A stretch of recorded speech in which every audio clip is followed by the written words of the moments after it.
ये कहानी दो भाइयों से शुरू होती है। बड़े भाई का नाम नेथन है, जबकि छोटे भाई को सैम कहते हैं। ये दोनों रात की तारीकी में चोरी छुपे एक अजायब घर में दाखिल होते हैं। इनका मकसद एक कदीम नक्शा चुराना होता है। नेथन अपने छोटे भाई को बताता है कि ये नक्शा बेहद कीमती है और एक अजीम खजाने तक ले जाता है। जैसे ही नेथन फ्रेम खोलकर नक्शा उठाने वाला होता है, अचानक मुहाफिज आ जाते हैं। दोनों भाई पकड़े जाते हैं और उन्हें यतीम खाने वापस ले जाया जाता है। दरअसल उनके वालिदैन नहीं थे और वो बचपन से इसी यतीम खाने में पले बढ़े थे। पुलिस मुंतज़िमा खातून को बताती है कि ये दोनों अजायब घर में चोरी करते पकड़े गए हैं। ये सुनकर वो खातून सख्त नाराज़ हो जाती है, क्योंकि ये पहली बार नहीं था। दोनों भाई पहले भी कई मर्तबा इसी नक्शे को चुराने की कोशिश कर चुके थे। मुंतज़िमा बार बार की इस आदत से तंग आकर पुलिस से कहती है कि सैम अभी कम उम्र है, इसे छोड़ दिया जाए, लेकिन नेथन को साथ ले जाया जाए, क्योंकि समझाने के बावजूद नेथन बाज नहीं आ रहा था। नेथन कैद नहीं होना चाहता था, इसलिए वो फरार का फैसला करता है। सामान बांधने के बहाने वो अपने कमरे में जाता है। जैसे ही वो निकलने लगता है, सैम पीछे से आ जाता है। सैम कहता है कि तुम मुझे छोड़कर जा रहे हो, मैं तुम्हारे बगैर जिंदा नहीं रह सकता। नेथन उसके करीब आकर कहता है कि मैं खुद को कानून के हवाले नहीं कर सकता। तुम जानते हो, हम समुद्री कज़ाकों की नस्ल से हैं। हमारे खून में कज़ाकों की रूह दौड़ती है और मुझे वो ख़जाना हर हाल में तलाश करना है।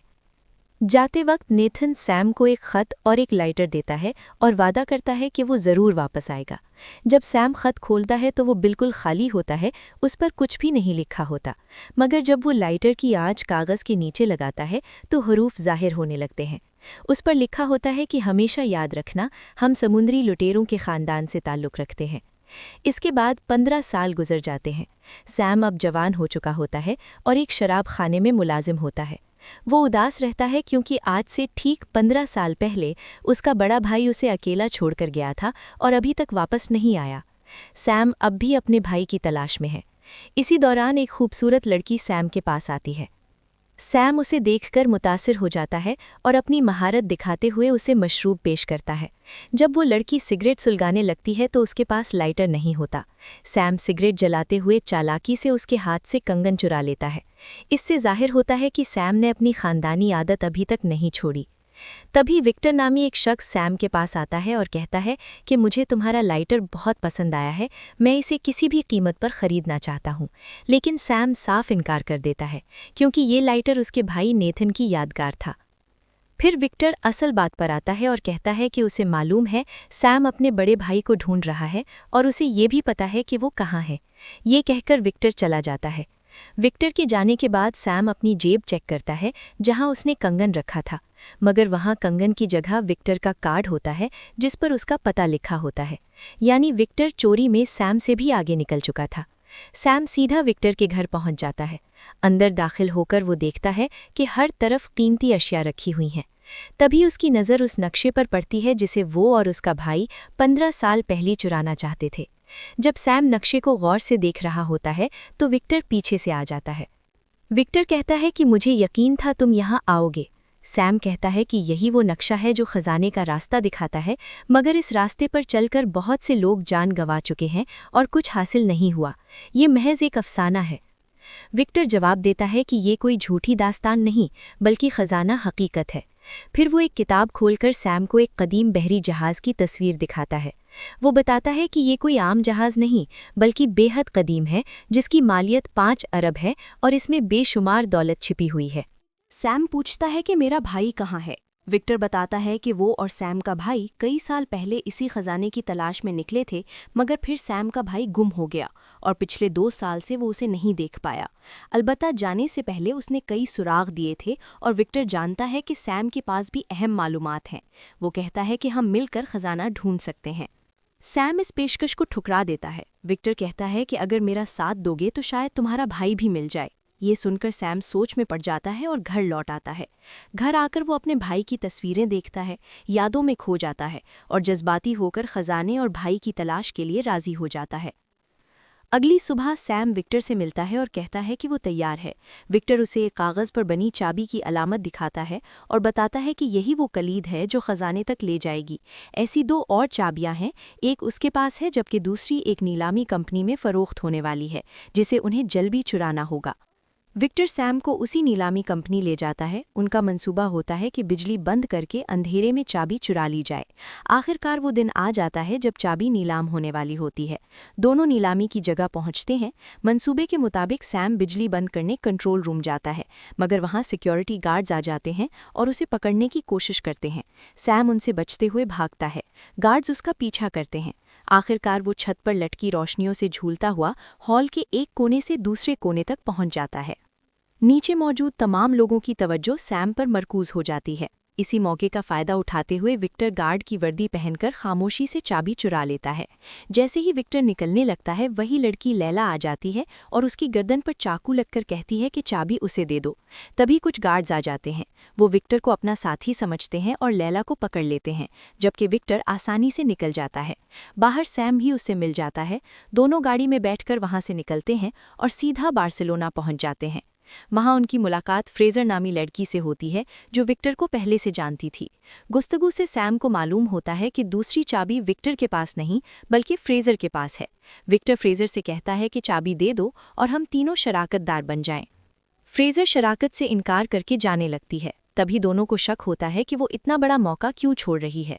जब सैम अपना बैग चेक करता है तो पता चलता है कि फ्रेजर उनकी चाबी चुराकर ले गई है। सैम फौरन उसके पीछे भागता है। काफ़ी देर के ताक्कुब के बाद जब फ्रेजर गाड़ी में बैठने लगती है तो सैम उसके सामने आ जाता है और विक्टर भी पहुंच जाता है। विक्टर कहता है कि अगर सारी दौलत अकेले लेना चाहती हो तो ले लो, मगर ये राज कि चाबी कहाँ और कब काम आएगी सिर्फ सैम जानता है। ये सुनकर फ्रेजर उनके साथ काम करने पर राजी हो जाती है। इसके बाद तीनों एक गिरजाघर पहुंचते हैं और तहखाने में उतरते हैं। वहां उन्हें चाबी लगाने की जगह मिलती है जो एक मुजस्समे के नीचे होती है। उन्हें मालूम नहीं होता कि चाबी किस सिमत घुमानी है। विक्टर किताब देखकर बताता है कि दोनों चाबियां दाएं तरफ घुमानी हैं। जैसे ही वो दाएं तरफ घुमाते हैं, मुजस्समे से तीर निकलने लगते हैं। खुशकिस्मती से तीनों बच जाते हैं। फिर खतरा मोल लेकर सैम और फ्रेजर चाबियां बाएं तरफ घुमाते हैं। इससे मुजस्समे के नीचे से रास्ता खुल जाता है जो एक सुरंग की तरफ जाता है। विक्टर कहता है कि तुम दोनों आगे बढ़ो, मैं बाहर हिफाजत करूंगा। सैम विक्टर को अपने मोबाइल के जीपीएस से जोड़ देता है ताकि एक दूसरे का मकाम मालूम रहे। सैम और फ्रेजर सुरंग में आगे बढ़ते हुए एक और दरवाजे तक पहुंचते हैं। जैसे ही फ्रेजर दरवाज़ा खोलने की कोशिश करती है, पानी भरना शुरू हो जाता है। ये दरवाज़ा ऊपर एक फव्वारे से जुड़ा होता है और अगर जल्दी ना निकलें तो वो डूब सकते हैं। सैम विक्टर को फ़ोन करके सूरत हाल बताता है और कहता है कि बाहर एक चाबी का सुराख है, जल्दी उसे खोलो। विक्टर जीपीएस की मदद से मकाम पर पहुंच जाता है और चाबी का सुराख देख लेता है। वो शीशा तोड़ने लगता है, मगर तभी लैला आ जाती है और दोनों में लड़ाई शुरू हो जाती है। दूसरी तरफ सैम और फ्रेजर पानी में डूबने लगते हैं। विक्टर आखिरकार लैला को बेहोश कर देता है और जल्दी से चाबी लगा देता है। चाबी लगते ही सैम और फ्रेजर के लिए ऊपर वाला दरवाज़ा खुल जाता है और वो बच जाते हैं। अब बारी आखिरी दरवाजे की होती है। किसी को मालूम नहीं होता कि ये कैसे खुलेगा। सैम चाबी लगाने की कोशिश करता है, मगर वो फिट नहीं होती। तभी वो दीवार पर बना एक निशान देखता है और समझ जाता है कि इसे खोलने के लिए दूसरी चाबी दरकार है। सैम फ्रेजर को कहता है कि विक्टर से दूसरी चाबी ले आओ। विक्टर पहले इनकार करता है, मगर मजबूरी में चाबी दे देता है। जब सैम दोनों चाबियां मिलाता है तो वही निशान बनता है जो दीवार पर बना होता है और दरवाज़ा खुल जाता है। अंदर 4 बड़ी मटकियां होती हैं। सब समझते हैं कि खजाना इन्हीं में है। सैम फ्रेजर को कंधों पर उठाता है ताकि वो मटकियों में देख सके। जब फ्रेजर ढक्कन हटाती है तो अंदर नमक होता है, यानी वहाँ कोई खजाना नहीं होता। सब मायूस हो जाते हैं। तभी चारों मटकियां टूट जाती हैं और उनके अंदर से एक नक्शा निकलता है। यही असल खजाने तक पहुंचने का नक्शा होता है। जैसे ही सैम नक्शा देखता है, फ्रेजर उस पर बंदूक तान देती है और नक्शा ले लेती है। फ्रेजर बताती है कि उसे सैम से कोई मसला नहीं, मगर विक्टर धोखेबाज है और इसी ने सैम के भाई को भी धोखा दिया। फिर वो सैम के सर पर बंदूक मारकर बेहोश कर देती है और नक्शा और दोनों चाबियां लेकर चली जाती है। कुछ देर बाद विक्टर आता है और सच बताता है कि लैला ने ही सैम के भाई को मारा था। ये सुनकर सैम बहुत जज्बाती हो जाता है।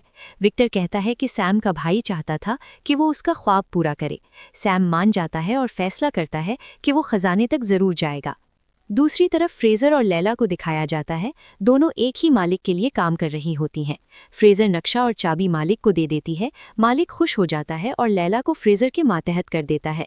लैला गुस्से में आ जाती है और अपने मालिक को कत्ल कर देती है। इसी दौरान सैम और विक्टर खुफिया तौर पर जहाज में आ जाते हैं और नक्शा चुरा लेते हैं। बाद में लड़ाई के दौरान विक्टर पैराशूट के साथ कूद जाता है, मगर सैम बदला लेने के लिए रुक जाता है।